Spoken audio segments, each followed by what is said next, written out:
A new look tonight at protesters on the ground as officers broke up a pro-Palestinian protest at Washington University over the weekend. This is First Alert 4 at 10. I'm Corey Stark. Samantha Jones is off tonight. For the first time, we are hearing from an elected leader who entered the fray during protest at WashU. Our John Kipper spoke to her tonight and tells us why she stands behind the demonstration. John?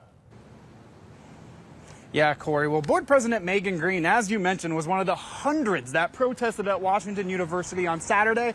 And Green, well, she's also an adjunct professor at the school, aside from her duties over at City Hall. But today, she says she was put on administrative leave by WashU, all because she was at that protest Saturday that turned into an encampment. I think, again, it's a very authoritarian, heavy-handed response. St. Louis Automatic President Megan Green says she's now barred from Washington University's campus, a place where she teaches. As she says, 6 other faculty were put on administrative leave due to their presence on campus Saturday. I was able to teach my class via Zoom. Washington University says police arrested 100 protesters on campus on Saturday, about 25% of which were students or faculty. It was a day with unforgettable images. A march down campus while pleading to the university to agree to demands.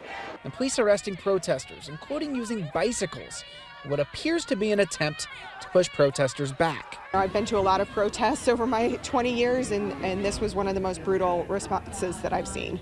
Chancellor Andrew Martin called the demonstrations violent, saying protesters chanted anti-Semitic slurs, waved flags, and generally made students unsafe.